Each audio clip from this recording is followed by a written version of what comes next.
Chapter 16. The Auth Sisters' Grimoires. Circe sat on the floor of her eerily quiet house, surrounded by her sister's books. She had written her letter to Snow, and was now searching for something, anything, that could help her wake her sisters. The house's stained glass windows, depicting her sisters' many adventures, did nothing to inspire ideas about how to wake them up. It was so strange being in that house alone, flipping through her sister's books and going through their pantry. She had found countless sleeping enchantments and their antidotes, but nothing to bring someone out of the realm of dreams, if that was in fact where her sisters were. If history told Circe anything, it was that there had to be some addendum to whatever curse had sent her sisters to the land of dreams in the first place.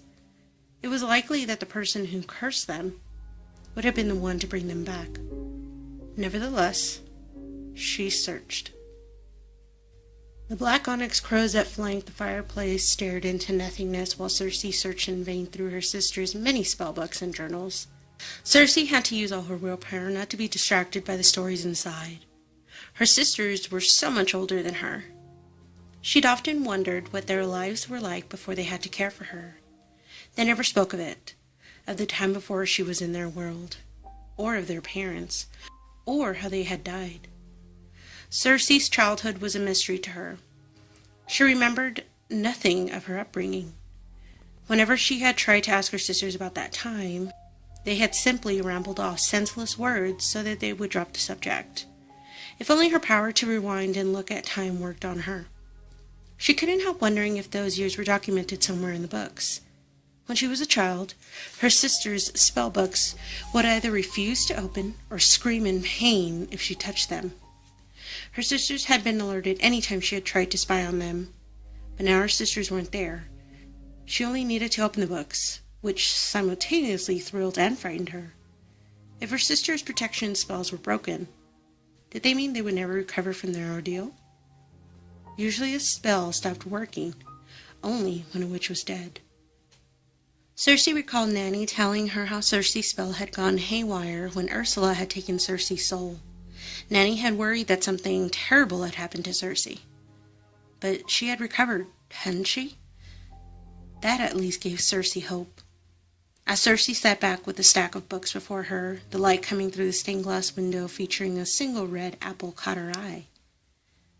She had seen the window countless times over the years, and she knew the meaning behind it. She knew fragments of the story, anyway, as she knew only bits of the tales that had inspired all the windows in her home. But right then, the apple caught her eye and tugged at her heart. She thought of Snow White's book and wondered what secrets it might hold. Just then, she heard a light tapping on the doorbell. So soft that she almost missed it. She opened the door to find a tiny owl hitting its beak against the large brass bell visitors normally ring to make their presence known. The tiny creature was so enchanted by its own reflection in the brass that he was completely oblivious to Circe. "Come in, little one. I will give you a biscuit," Circe said, scooping him up. The little gray owl hooted his thanks as Circe placed him gently on the kitchen table. He promptly stuck out his tiny foot, waiting for Circe to take the scroll that had been tethered there. He looked somewhat wobbly as he stood on one foot. Circe had to wonder how the little owl had been delivering messages, and with what success. She found the biscuit tin, broke a biscuit in half, and gave it to the owl to nibble on while she read the message.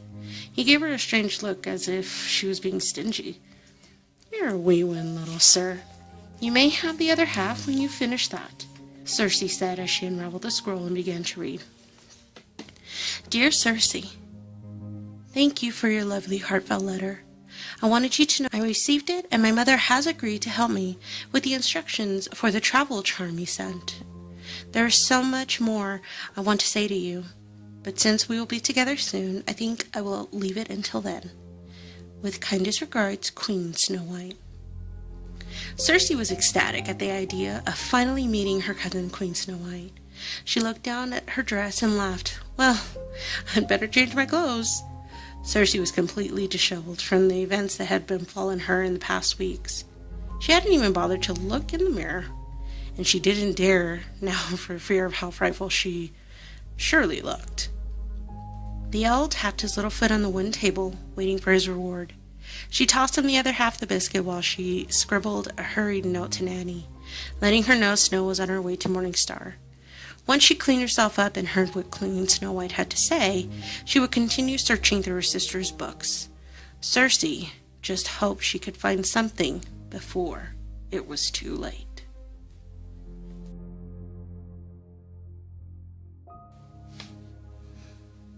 Chapter 17. The Tree Lords. Flans was sitting quietly in the solarium with her Auth sisters. She was keeping herself occupied by looking at the solstice tree, its silver and gold ornaments glittering by candlelight, when a dreadful feeling came over her. She sat very still. Her ears perked up as she felt a terrible tremor. Something large was approaching Morningstar Castle. As it drew closer, the decorations on the tree started to shake violently, falling from the branches and shattering into splinters all around Flans. She bolted away from the tree and let out a screech to get someone's attention. She rarely used her voice, and it sounded strange to her. She decided to call Nanny telepathically, but before she could, the solarium doors burst open, revealing a worried-looking Nanny and Tulip. "What is it? What's happening?" Flans asked, looking more frightened than Nanny had ever seen her. "We don't know. We thought the Auth sisters had woken up, and that's why you were howling," Nanny cried. She looked around the room, frantically trying to find the cause of the shaking. The room grew dim, and then everything went black. "Stop!" Nanny raised her hands skyward, creating a brilliant silver light. In its glow, they can see the source of the vibrations. Massive trees had surrounded the solarium. Trees larger than any others. Trees thought to have been extinct. Trees that had ruled the kingdom in the time before men or women. Nanny knew at once why they were there. Tulip looked up in the trees in shock. She had dreamed of the creatures, and she'd read their story. But she never thought she would ever see them in real life. "They won't hurt us. That's not their way," Tulip screamed. She was afraid Nanny would harm them with her magic. Before Nanny could answer, there came a rapid knock on the front door of the castle. Nanny and Flans turned their attention in that direction as Tulip dashed out of the room to see who was there. When Hudson opened the door, Prince Popinjay ran into the castle, looking rather pleased himself. "Tulip! The Tree Lords! They're here!" Tulip laughed. "Yes, my love, I know. But what are you doing here?" She brushed the leaves and the twigs from her velvet jacket, straightening the ribbons at her sleeves. "I had to follow them when I saw they were headed to the castle, my love. But they assured me they mean you no harm. Their leader, Oberon, he wants to speak with you," Popinjay said. Tulip blinked a few times. She was dumbfounded. "With me? But why?" "I don't know, my darling. You'd better ask them yourself." "I suppose I'd better go out and meet him, then," Tulip said.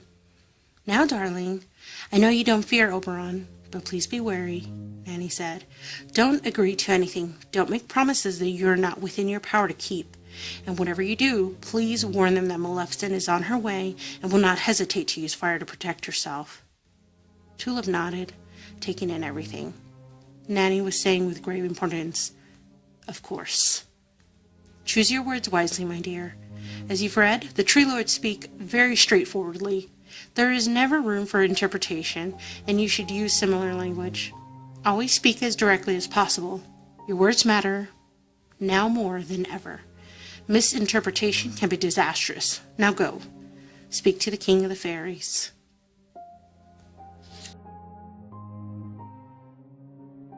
Chapter 18. Oberon, King of the Fairies. Princess Tulip Morningstar stood in the shadow of Oberon. She couldn't have fathomed how tall the Tree Lords were without seeing them in her own eyes. Her imagination was great, but seeing the sheer awesomeness of Oberon and his army in reality was more earth-shattering than anything she could have conjured in her wildest dreams. He stood taller than the Lighthouse of the Gods, dwarfing Tulip, who felt smaller than she ever had before. Despite this, somehow, she was not afraid. She stood silently waiting for Oberon to speak first. Technically, he was visiting her lands, but he had ruled there first, long before the time of men and women. Princess Tulip wanted to show him the respect he deserved. Luckily, she didn't have to wait long. Oberon's voice rumbled from overhead, shaking his branches. His leaves cascaded around Tulip as his sonorous voice, one befitting a venerable and powerful king, boomed out of the darkness. "Princess Tulip, I am honored to meet you. Would you mind if I took you within my branches so as we may speak face to face?" "Not at all. I would like that," Tulip replied, as she meant it. She never felt so fearless. As Oberon's branches gingerly grabbed her, she didn't fear that she would be crushed within his powerful clutches. He placed her safely atop the balcony of the Lighthouse of the Gods, where they could meet almost face to face. "Ah, there you are. You have the face of a queen. You possess beauty that surpasses many imaginings." Tulip smiled at the tree lord, examining the lines in his face. His features were defined by his bark and the deep cracks in his trunk, and it seemed to Tulip that he might have the most benevolent face she had ever beheld. "Kind words, my dear," Oberon said, reading her mind. "We are here to protect you from the dark fairy, Maleficent. Long ago, she destroyed the fairylands. We left it to the other creatures of the forest to exact revenge while we slumbered.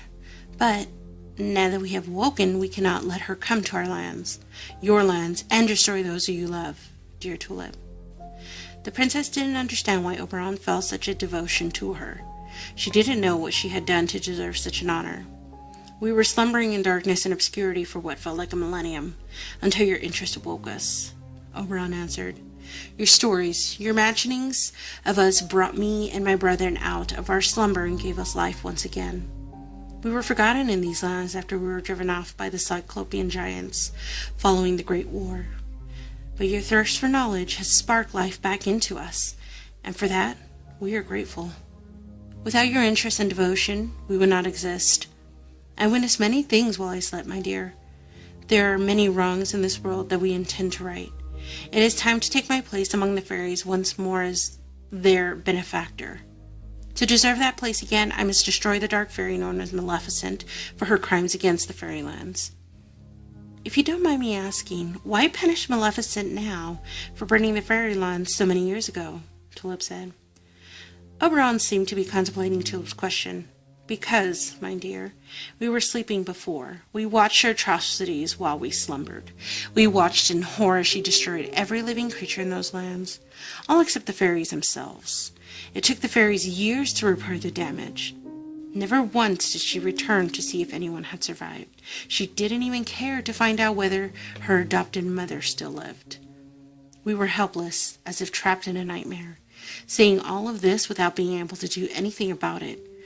But now that we've awoken, there is no choice but to avenge nature by making Maleficent pay for what she's done. She is a danger to all living things. She is a danger to herself. She is a danger to those you love." Tulip was speechless. She knew nothing of Maleficent other than the fact that she had put Tulip's cousin to sleep on her 16th birthday. Tulip could not defend the dark fairy. "May I ask another question?" The tree lord laughed. "You may ask anything you wish, little one. If it weren't for you, we would not be here." Tulip smiled. "Thank you. Who put you to sleep? I know you ruled these lands long before men and women came to the shores, and I know you and your kind left after the great war between your kindred and the Cyclopean giants. But where did you go? What is the fairylands?" Oberon's laugh rumbled from his chest. "Indeed, it was the fairylands, my dear. We had decided to water until we could find a place to call home when we came across the fairies. They were living in fear, under a constant threat of the ogre attacks. The vile beasts had swarmed the fairylands, burning them again and again. They'd killed everything and everyone in their path, so we stayed, fought off the ogres, and made the fairylands our home until we wandered into obscurity for our rest." "You put yourselves to sleep, then?" Tulip asked. "I did, my sweet. Our kind love of many lifetimes like your nanny, but infinitely more. Without sleeping for a number of years, we would wither and die. Of course, we take the risk of being forgotten if we cease to exist in the imaginations of the various prevailing inhabitants of the lands. But someone always brings us out of our slumber, like you did, my little one. My nanny The one you know as... Yes, the one of legends. She's one of the most powerful beings of the fairylands, Oberon interrupted. Tulip looked surprised. She had just gotten used to the idea of her nanny being a witch, and now Oberon was telling her she was a fairy. Yes, my dear, she is a fairy of the highest rank. Should she want to admit it or not, she is of that realm, and always shall be, Oberon said, reading Tulip's thoughts. She is the purest of the fairy kind. I ceased to sense her magic in the world as I slept. I thought she was gone from us forever, but lately I have sensed her once again. Did you awaken her the way you woke me up, my little one? Tulip shook her head. No, it was Flans, the Auth sister's cat, or so Nanny believes anyway. Oberon's laugh echoed through his branches, shaking his leaves and making them cascade around Tulip once again. The Auth sisters? They are still in this world? I stopped feeling their presence after Ursula died. I feared they were lost to us, leaving us with the best parts of themselves. Oberon smiled at the confused expression on Tulip's face. Oh yes, I know the Auth sisters, all their deeds and all their secrets and all their betrayals and loves, but they are not for me to speak of. What concerns me now is making the dark fairy pay for her transgressions. I have felt her coming here and her dark intentions. It was torture for me to hear the screams of our brethren where Maleficent burned the fairylands.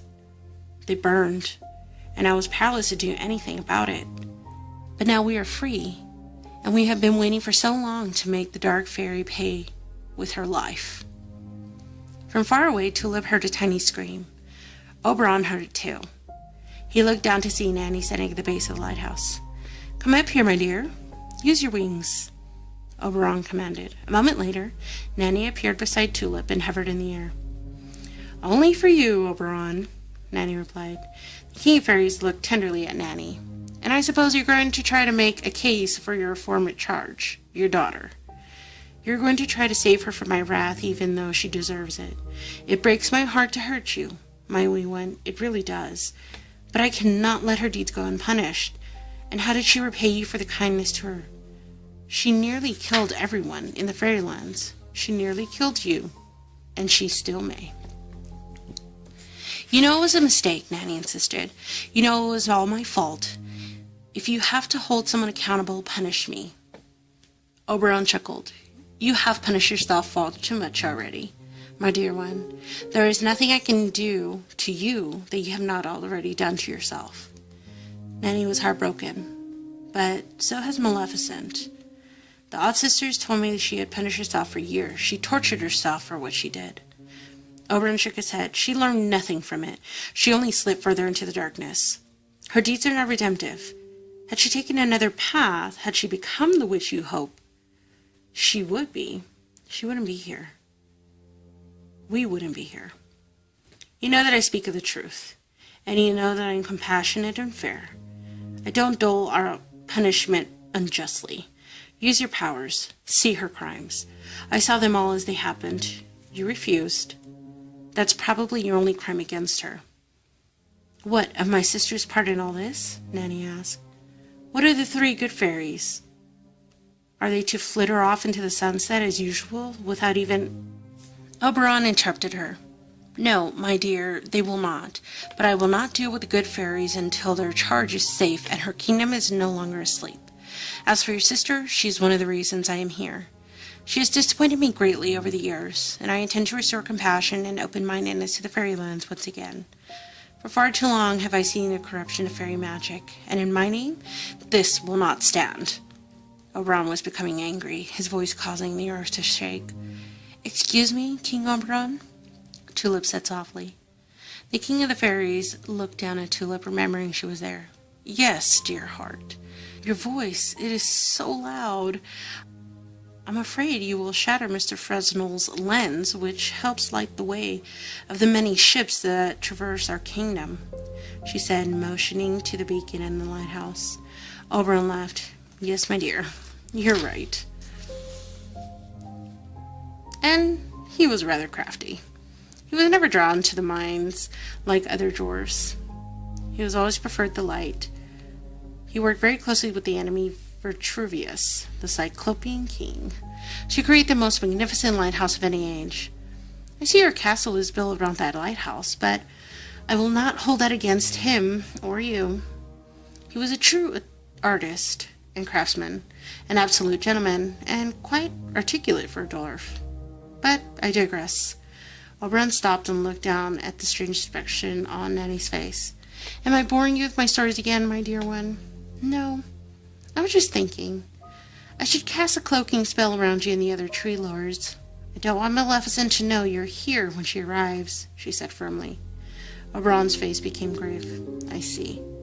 Please give her a chance, Nanny said. Please don't hurt her. I promise to give you the opportunity to speak with her to let her know how much you still love her. If she loves you in return, I will show her compassion. I may even spare her life. Oberon agreed. Will you give her a chance to redeem herself? I will, my wee fairy. You have my word. But I'm afraid she will disappoint you once again.